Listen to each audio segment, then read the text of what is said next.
Hey guys, I was feeling a little bit sick this week, so I apologize for the raspy voiceover. Enjoy. I thought Spiritfarer was going to be one of those games that I seriously enjoyed but didn't want to do a video on. But I've been thinking a lot about death lately. Forgive me for being morbid, but back when I was younger, I always thought that I'd end up living the life I wanted to live and then ending things on my own terms. If you'll allow me to be even more morbid, I believe that that's still a totally valid philosophy, even if it isn't my own anymore. In Spiritfarer, you play as something not dissimilar to the Grim Reaper. You travel the Isles, seeking people who are scheduled to die soon, and you bring their soul onto your ship, where you tend to their every last whim, and help them tie up any loose ends that might be keeping their spirit bound to the mortal world, with the ultimate goal being to get these spirits to the point where they're content with their lives, and they ask you to bring them to the Everdoor, where their souls can enter the afterlife. Over the course of the game, I was reminded of that old philosophy of mine. The whole game is about making sure that the people around you are satisfied with their lives and then bringing them to death only when they ask you to, when they're ready. I don't intend to go over each of the 12 spirits and talk about the lessons that each of their stories exemplify. Instead, let's focus on the abstract, this idea that was screaming at me from the back of my mind for the whole game. An idea that was never strictly put to words, but that the game allowed me to find my own words for. Let's start at a particularly pertinent moment, where those thoughts became less abstract, and I started putting these words to that feeling that I'd had over the course of the game.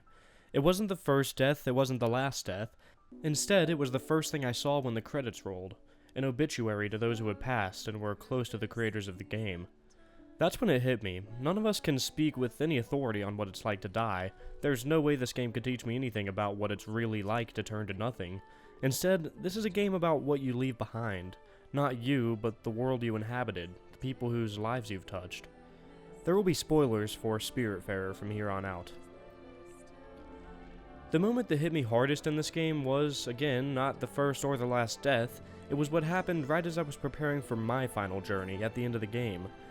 I had helped 11 of the 12 spirits scattered through the Isles find their peace and accept their inevitable demise, and as I prepared to take myself through the Everdoor and meet my own demise, I took one last walk through my ship.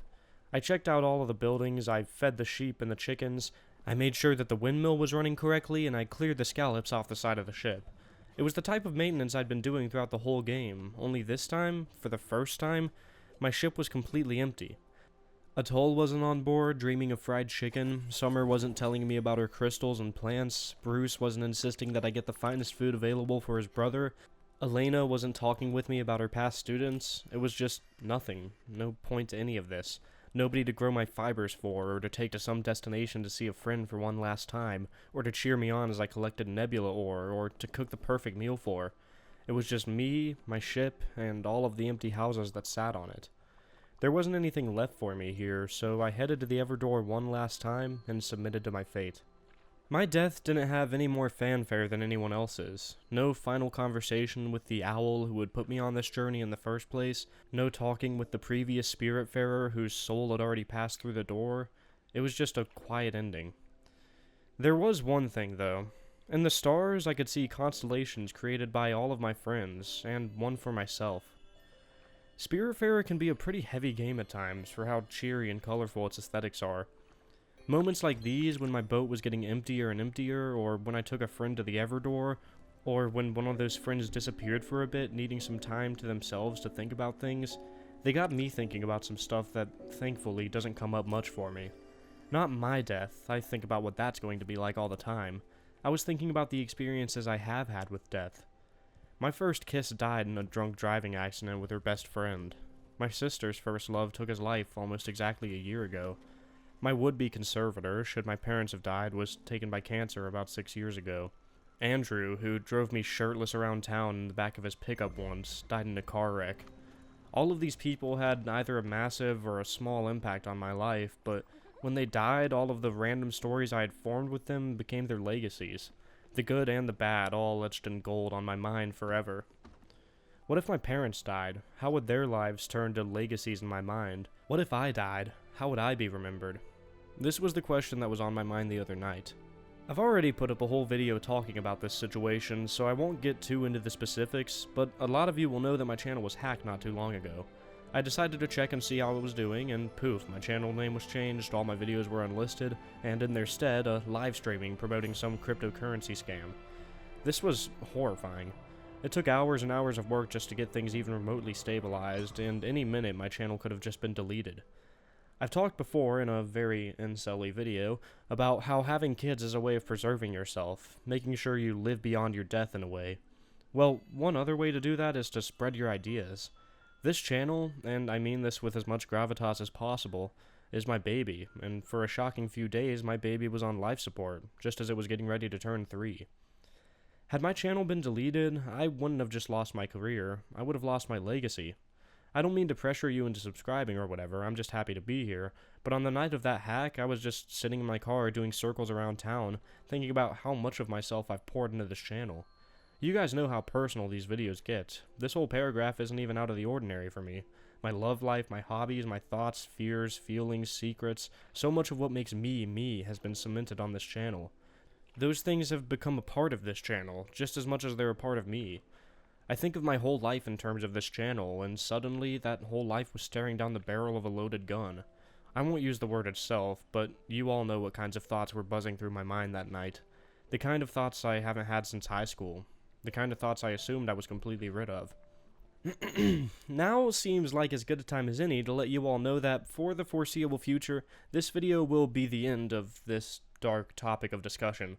I don't like to talk about the same ideas so much in such a short time span, but really I wanted to make a video on this game and this topic is incredibly relevant to it. Anyways, it all seems so stupid in hindsight. I mean, I have backups saved of everything, but it's like, what on earth would I do if I didn't make videos? It's the only thing I know. I'd go crazy. I sleep like shit when I take a week off from the channel. Obviously, I'm treading last week's territory again, so I'll just say this. I wasn't worried about dying, we all have to go sometime, but I was worried about not getting to finish what I'm doing here.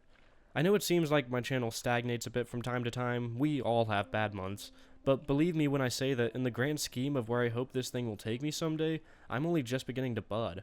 I've got big, big plans. Like Stella, Astrid, Atoll, Mickey, Stanley, Alice, Elena, Giovanni, Gustav, Gwen, and Summer, I came dangerously close to accepting my death, only I would have done it before it was time. I would have been surrendering to death, rather than working around it. I was so focused on my legacy that, in truth, I forgot that this whole thing was never about having a permanent record of who I was. This channel could be deleted tomorrow, and it wouldn't scrub me from all of your minds. I know that I'm just some YouTuber that you watch sometimes, or that this might even be your first video of mine, but, well, whatever happens to me, however big or small this channel will be when compared to the rest of my life, I've made at least a bit of an impact. When I die, I'm gone. There will never be me again, and that's all there is to it, but an image of me will live on in at least a couple people's heads. My family, my friends, the people who actively follow my channel, and that's an image that can never be deleted or hacked or whatever. And you know what? I can take a lot of comfort in that fact, but that's no reason to go and think about cementing that image when it's still incomplete. Some of these characters wanted to pass on their message for the future. Some of them just wanted to relive the good old days one last time, or scratch off that one specific thing from the top of their bucket list, and then they'd be good. They'd be ready to accept their death. Me? I want to express myself, and even with the 33 hours of videos preceding this one, where I was doing just that, I'm not expressed yet. I'm here to do a job, and channel or no channel, hell or high water, I'm going to do that job until it's done. In 10, 20, 30, 40, 50, 60 years, when I sit back on my big, empty ship surrounded by nothing but memories, and it's time for me to turn in, you can be damn sure that I'll have done everything I needed to do. It's hard, really hard sometimes. Other times it's easy, and my every move feels so natural that I may as well be on autopilot. There are bumps and hiccups on the road, and the ending hasn't been written yet, and nobody but myself will truly know how it ended. But between all the people whose lives I've touched, however delicate or impactful that touch may have been, when I'm gone, there will be a tapestry of ideas and thoughts and memories, some big, some small, some good, some bad, and I'm gonna make damn well sure that that web of ideas has as many vertices as it can, and that it paints as interesting a picture as possible before I pass through the Everdoor and call it a day.